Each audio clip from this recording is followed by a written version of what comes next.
Nah guys, sebelum kita masuk kepada inti dari pembahasan kita harus mengetahui dulu nih, apa sih sistem peradilan pidana? Nah, menurut Rekso Diputro, sistem peradilan pidana adalah sistem dalam suatu masyarakat untuk menanggulangi masalah kejahatan.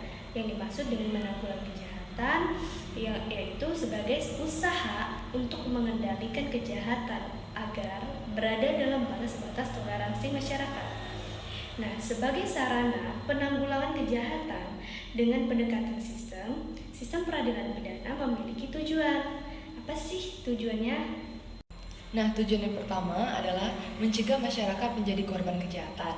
Yang kedua, menyelesaikan kasus kejahatan yang terjadi di masyarakat luas untuk meningkatkan keadilan yang telah ditegakkan dan yang bersalah dipidanakan. Dan yang ketiga, mengusahakan agar mereka yang pernah melakukan kejahatan tidak mengulangi kejahatannya lagi. Pada hakikatnya, sistem peradilan pidana merupakan suatu proses penegakan hukum pidana. Oleh karena itu, sistem peradilan pidana ini berhubungan erat sekali dengan peraturan perundang-undangan itu sendiri, baik hukum pidana substantif maupun hukum acara pidana formil.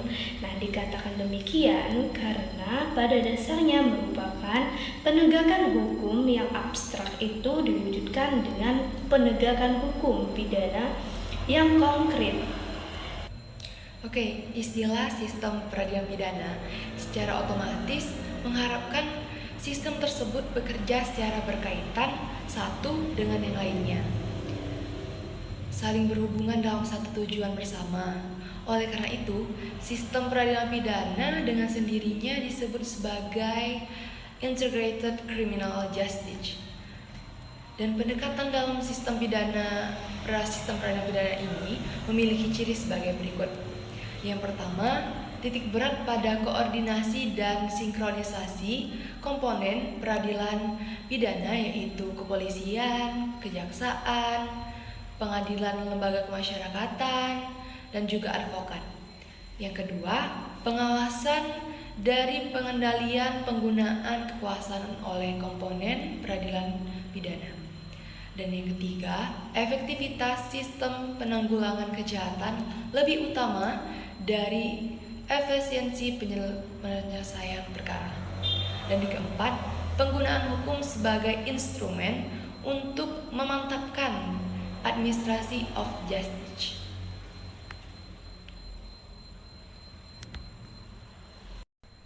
Nah, di dalam sistem peradilan pidana ini dikenal dengan 3 bentuk pendekatan, yaitu pendekatan normatif, pendekatan administratif, dan pendekatan sosial. Menurut Romli Atmasasmita, sistem peradilan pidana dapat dilihat dari berbagai macam pendekatan, yaitu yang pertama, pendekatan normatif, yaitu pendekatan normatif merupakan pendekatan yang memandang keempat aparatur seperti kepolisian, kejaksaan, pengadilan, dan lembaga permasyarakatan sebagai institusi pelaksana peraturan perundang-undangan yang berlaku, sehingga keempat aparatur negara tersebut merupakan bagian yang tidak terpisahkan dari sistem penegakan hukum. Nah, lebih jauh, Becker membedakan pendekatan normatif ke dalam 2 model, yaitu crime control model dan due process model. Nah, polarisasi pendekatan normatif ke dalam sistem peradilan pidana kayak Becker tersebut tidak bersifat mutlak, sehingga operasionalisasi kedua model ini dilandaskan pada asumsi yang sebagai berikut. Yang pertama yaitu penetapan suatu tindakan sebagai tindak pidana harus lebih dulu ditetapkan jauh sebelum proses identifikasi dan kontak dengan seseorang tersangka pelaku kejahatan, atau azas undang-undang tidak berlaku surut. Yang kedua, diakui kewenangan yang terbatas pada aparatur penegak hukum untuk melakukan tindakan penyidikan dan penangkapan terhadap seseorang tersangka pelaku kejahatan. Yang ketiga yaitu seorang pelaku kejahatan adalah subjek hukum yang harus dilindungi dan berhak atas peradilan yang jujur dan tidak memihak. Nah, kita sekarang akan membahas pendekatan manajemen. Nah, apa sih pendekatan manajemen? Oke, selanjutnya pendekatan manajemen.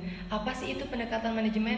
Jadi pendekatan manajemen itu adalah pendekatan atau administratif yang memandang bahwa keempat aparatur penegakan hukum, yang pertama itu kepolisian, kejaksaan, pengadilan, dan lembaga kemasyarakatan itu sebagai suatu organisasi manajemen yang memiliki mekanisme kerja baik itu berhubungan yang bersifat dengan horizontal maupun yang bersifat vertikal, sesuai dengan struktur organisasi yang berlaku dalam organisasi tersebut. Dan sistem yang digunakan dalam ini adalah sistem administrasi. Nah guys, yang terakhir kita akan membahas mengenai pendekatan sosial. Apa sih pendekatan sosial? Pendekatan sosial itu merupakan pendekatan yang memandang keempat aparatur penegak hukum. Yang pertama itu kepolisian, kedua kejaksaan, yang ketiga pengadilan, dan yang keempat lembaga permasyarakatan sebagai bagian yang tidak terpisahkan dari suatu sistem sosial. Nah, sehingga masyarakat secara keseluruhan itu ikut bertanggung jawab atas keberhasilan maupun ketidakberhasilan dari penegak hukum tersebut, yaitu yang tadi pertama kepolisian, yang kedua kejaksaan, yang ketiga pengadilan, dan yang keempat itu lembaga permasyarakatan dalam melaksanakan tugasnya. Nah, dan sistem yang dipergunakan yaitu sistem sosial.